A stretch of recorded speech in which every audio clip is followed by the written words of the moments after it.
Midnight in East Dallas. The 14th of January, 1973. The air is stagnant, heavy with the scent of old engine oil and the looming threat of rain. From a cracked second-story window in a drafty rooming house, a mother watches her 16-year-old son, Norman Lamar Prater, step off the porch. He isn't alone. He's walking with two friends, their silhouettes blurred by the dim yellow glow of the streetlights. But there's a fourth person, an older man, Hispanic, whom the mother doesn't recognize. He's a shadow among shadows. Norman looks back one last time. He's a thin kid, all limbs and teenage awkwardness. He shouts a promise that will echo in that house for the next half-century. "I'll be back early, Ma. I'm just going to the coffee shop. I'll be here to help us move tomorrow morning." He turns the corner. The sound of his boots on the cracked sidewalk fades into the hum of the city. Norman Lamar Prater never walked through that door again. Not the next morning. Not for the next 19,000 mornings. For 52 years, his name sat at the very top of the Dallas Police Department's oldest active missing persons file, a haunting vacuum of information that defied generations of detectives. But what if I told you the answer wasn't buried in a shallow grave in Dallas? What if the truth was sitting in a dusty filing cabinet 400 miles away, waiting for a computer algorithm in the year 2025 to finally say its name? Welcome to Final Case File. Today, we are dissecting a case that bridges the gritty, lawless hitchhiking culture of the 70s with the high-tech forensic miracles of the modern age. This is the story of Norman Prater, a boy who vanished into a Dallas midnight and became a ghost on a South Texas highway. Before we get into the bone-deep mystery of how a teenager travels 400 miles without a trace, I have to ask, where are you watching from? I love seeing how far these stories travel across the map. Let me know your city in the comments. And if you're new here and you believe that no case is ever truly too old to solve, hit that subscribe button and ring the bell. We don't stop until the files are closed. To understand why Norman Prater could simply evaporate into the night, you have to understand the Dallas of 1973. This wasn't the glitzy, glass, and steel Dallas of the 1980 seconds TV shows. This was a city in the throes of a violent transformation. By the early 70s, a phenomenon known as white flight had gutted the city's core. More than 100,000 residents had fled to the suburbs in just over a decade, leaving the historic neighborhoods of old East Dallas areas like Munger Place and Swiss Avenue to crumble into a state of urban decay. Imagine streets lined with once grand Victorian mansions, now subdivided into 4 or 5 cramped, decaying apartments. These were all utilities-paid rooming houses, costing about $20 a week. They were the first stop for penniless newcomers and the last stop for people on their way down. The atmosphere in Norman's neighborhood was one of transience. People moved in with their entire families, stayed for 3 weeks until they were evicted, and then moved into an identical decaying house across the street. Neighbors didn't know each other's last names. In a place where everyone is just passing through, a 16-year-old boy walking away from home doesn't raise an eyebrow. The physical landscape was just as disturbing. Sidewalks were broken and buckled by the roots of overgrown trees. Vacant lots were filled with the charred foundations of burned-out buildings, the smell of smoke lingering in the air for weeks. Fire escapes were rickety wood structures that you could only reach by climbing through a second-story window. This was the world Norman Prater lived in. It was a place with the city's highest concentration of bars, crime, and wayward youth. For a teenager in 1973, life happened at the all-night hangouts. If you were looking for action, you went to places like the Lucas B&B on Oak Lawn, a legendary 24-hour diner where the drag queens from the local bars would congregate for late-night coffee and eggs. Or maybe you hit Kip's Big Boy in the Lakewood area, where kids would pile into cars, order triple-decker burgers and chocolate malts, and try to feel like they had a future beyond the rotting fire escapes of East Dallas. Norman was a product of this environment. He was a kid who knew the rhythm of the streets. So, when he told his mother he was going to a coffee shop at midnight, it wasn't a red flag. It was just a Saturday night. But that mysterious Hispanic man his mother saw, he remains the great what-if of this investigation. Was he a predatory figure who lured Norman away with the promise of a job? Or was he just another transient soul, another shadow in a neighborhood full of them? When morning came on January 15th, the Prater family was ready to move. The boxes were packed. The truck was likely waiting, but Norman's bed was empty. He had promised to be there. He was a kid who took his responsibilities seriously, especially when it came to his family. The family didn't wait. They went straight to the Dallas Police Department. Case number 186504 to 2025 was opened, though back then, it was just a few sheets of paper in a manila folder. 1, 2. In 1973, the PD was overwhelmed. Youth disappearances were common, and the default assumption was often the same. He's a runaway. He'll be back when he gets hungry or tired. But Norman Prater wasn't running away. He was running out of time. For the first few weeks, the investigation into Norman's disappearance was active, but the leads were paper thin. Detectives interviewed the two friends who had been with him. Their stories were vague. Teenagers at midnight usually are. They had gone to the coffee shop, they had hung out, and then they separated. The trail ended at the edge of the East Dallas district. Without digital databases, without a national network for missing children, the Dallas PD was working in a silo. They didn't know that while they were searching the back alleys of Munger Place, a separate tragedy was brewing 400 miles south on the edge of the Texas coast. 6 months passed. 6 months where Norman's mother likely sat by that same window, watching every thin teenager who walked down the street, hoping for a familiar gait. In July of 1973, the Texas summer was at its peak. It was the kind of heat that makes the asphalt shimmer like water. In the small coastal town of Rockport, near Corpus Christi, local law enforcement was called to a scene on Highway 35. On the morning of the 9th of July, 1973, they found the body of a young man lying beside the northbound lane of Interstate 35. The scene was harrowing. It was a clear hit and run. The victim had been struck with such force that he had been thrown into the grass at the edge of the highway. There were no skid marks, no witnesses, no driver who bothered to stop and see if the boy was still breathing. The Aransas County authorities did a thorough job for the time. They processed the John Doe with meticulous care. He was a white male, mid to late teens, about 5'10", weighing 145 pounds. He had a thin build, the kind of lanky frame that matched Norman Prater's description perfectly. But here is where the disconnect happened. This boy wasn't wearing the clothes Norman had left home in. He was dressed like a traveler. He had on a white t-shirt, white Levi's jeans, and brown shoes. But the most distinct items were a straw hat and a blue and red braided elastic belt with a gold buckle. He looked like a hitchhiker who had been living on the road for months. He had a fine layer of hair on his upper lip and chin, as if he hadn't had access to a razor in a long time. Aransas County officials were desperate to give this boy a name. They reached out to local newspapers. They put out appeals on South Texas radio stations. Unidentified victim found on Highway 35. But those appeals didn't reach Dallas. In 1973, information didn't travel, it had to be carried. And no one carried the news of a dead hitchhiker in Rockport to a grieving family in East Dallas. 1, 3, 4. We're about to look at the dark theories that haunted the Prater family during the decades their son was missing. If you're finding this case as disturbing as I am, please hit that like button.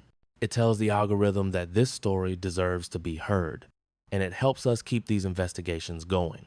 As the years turned into a decade, the silence surrounding Norman's disappearance began to be filled with nightmares.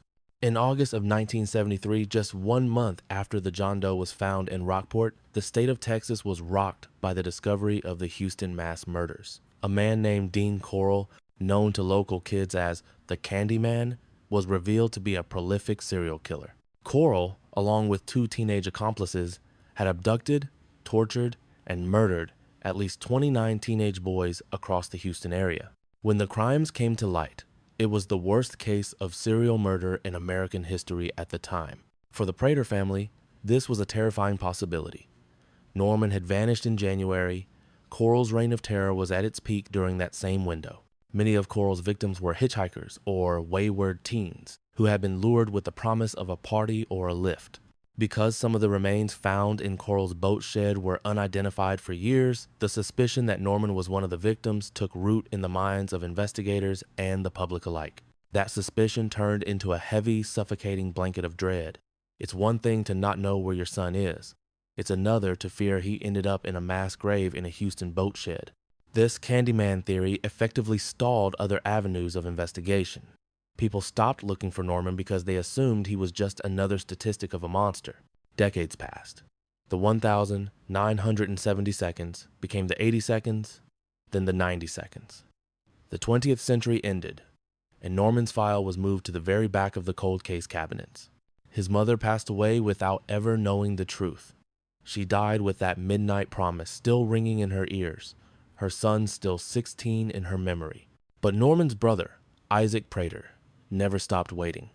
Isaac moved to Louisville, just outside of Dallas. He lived his life, he worked, he aged, but he never disconnected the phone line that the police had on file.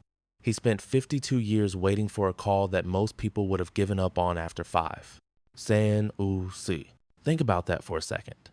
52 years of what ifs. Did he run away to start a new life? Was he taken by a serial killer? Did he just wander off the map? I'm looking at the clock here in the studio as I record this, but what time is it where you are? Are you watching this in the middle of the night, or is it your morning routine? The breakthrough didn't come from a new witness or a sudden confession. It came from a shift in how we handle our history. In late 2025, the Aransas County Medical Examiner's Office began a project of digital archaeology. They were going through their oldest, most dusty, unidentified persons files and digitizing everything, every report, every autopsy note, and most importantly, every photograph. Among these files was the John Doe from Highway 35. When they digitized the post-mortem photograph of the boy in the straw hat, they didn't just put it in a folder. They sent it to the National Center for Missing and Exploited Children, NCMEC, 367. The NCMEC is like the central nervous system for these kinds of cases. They have access to forensic imaging specialists who use advanced software tools like Adobe Photoshop for age progression and specialized facial recognition algorithms that can map points of reference on a human face. These points of reference, the distance between the eyes, the shape of the jawline, the specific arc of the brow, don't change significantly, even after death. The software took the 1,973 photo of the Rockport John Doe and began a cross-country digital search, looking for a match in every missing person database in the United States. In Dallas, Detective Ryan Dalby of the Missing Persons Unit was doing his own review of the department's oldest files. Dalby is a veteran, a man who knows that every name in his cabinet represents a family that is still hurting. When the tip came in from the NCMEC, Dalby pulled up Norman Prater's file. He looked at the school photo of the 16-year-old boy from Dallas, and then he looked at the newly digitized photo from Aransas County. Dalby later recounted his reaction. I pull up the file, and I'm looking at it, and I'm like, are you kidding me? Even to the naked eye, the resemblance was disturbing. But Dalby couldn't rely on a hunch. He needed forensic certainty. He reached out to a specialist with the Texas Rangers. Together, they performed a side-by-side analysis comparing the facial reference points between the live photo and the post-mortem image, 164. The Texas Ranger confirmed what Dalby already felt. The probability was a near certain match. This wasn't just another runaway. This was Norman. We are reaching the most emotional moment of this 50-year journey. If you have any theories on what Norman was doing in Rockport, seeking work, looking for adventure, or something else, share them in the comments. I read every single one, and I want to hear your thoughts on this narrative gap. Detective Dalby now had a forensic match, but he needed a human one. He tracked down Isaac Prater in Louisville. When the phone rang in Isaac's house, it was the call he had rehearsed in his head for 5 decades. Dalby introduced himself. I'm with the Dallas Police Department Missing Persons Unit. Isaac didn't hesitate. His first words were, I've waited 52 years for this phone call. Please tell me that you have something. The next day, Isaac walked into the Dallas Police Headquarters. This is a moment that feels like something out of a movie, but for Isaac, it was the heaviest walk of his life. Dalby sat him down and showed him the results of the recognition software. He showed him the side-by-side comparisons. But Isaac didn't need a computer to tell him who that boy was. As Isaac looked at the post-mortem photograph, the boy in the straw hat, he didn't just see a face. He saw the history of their childhood. He pointed to a specific mark on the boy's lip. That scar right there on the lip, Isaac said, that's where he got bit by a dog when we were kids. Then he pointed to another mark on the eyebrow. That scar on the eyebrow. That is where he got into a fight. In that moment, 52 years of static disappeared. The Candyman theories, the runaway narratives, the maybe he moved to California dreams, all of it evaporated. Isaac looked at Detective Dalby and said the words that officially ended the investigation. "That is my brother. You can close the case now. Case is done." On the 6th of January 2026, the Dallas Police Department officially resolved its oldest missing persons case. Norman Lamar Prater was no longer a John Doe. He was a son, a brother, and a boy who had finally, in a way, come home. But while the missing persons case is closed, the narrative of Norman Prater's life still has a massive 6-month hole. Norman vanished in January 1973. He was found in July 1973. What was he doing during those 6 months? He was 400 miles from home. He had changed his clothes. He was wearing a braided belt and a straw hat, items he didn't own when he left Dallas. He had a faint mustache, suggesting he had been surviving on his own, perhaps working under the table at restaurants or on the docks of the coastal towns. 187. Detective Dalby suspects Norman was part of that era's prolific hitchhiking culture. In the early 70s, it was how teenagers saw the world. It was dangerous, it was unregulated, and it was ubiquitous. Did Norman go to Rockport for a job? Was he trying to reach the ocean? We may never know the conversations he had or the people he met in those final months, but we know how it ended. It ended with a driver who didn't care enough to stop. There is a final piece of justice that is still missing. The identification of Norman Prater has breathed new life into the Aransas County homicide investigation. For 50 years, they were investigating the death of a nobody. Now, they have a name. They have a family. They have a victim with a history. The hit and run on Highway 35 is now an active homicide case again. While finding a driver 50 years later is a monumental task, authorities now have a specific window of time and a specific person to work with. They can look at old witness statements from 1973 with new eyes. For Isaac Prater, the resolution is bittersweet.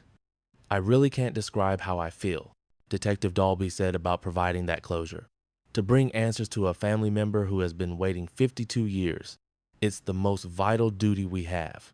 Dallas Police Chief Daniel Como echoed that sentiment, stating that this resolution is a testament to the department's commitment to families, no matter how much time has passed. This case shows that the truth is often just waiting for the right moment to surface. By the way, what's the weather like today where you are? It's a bit of a somber, rainy day here, which feels right for a story like this. The story of Norman Lamar Prater reminds us that no one is truly forgotten as long as someone is still looking. It took half a century, the evolution of digital imaging, and the unwavering memory of a brother to solve the unsolvable case of the Midnight Promise. 134. Norman Prater is no longer a ghost on a Texas highway. He is a boy whose name has been restored to him. Thank you for joining us for this investigation. If you found this story as compelling as I did, please share it with someone who loves a deep dive into the truth. And don't forget to check out our previous case files. We have plenty of mysteries waiting for you. I'm your host, and this has been Final Case File. We'll see you in the next one.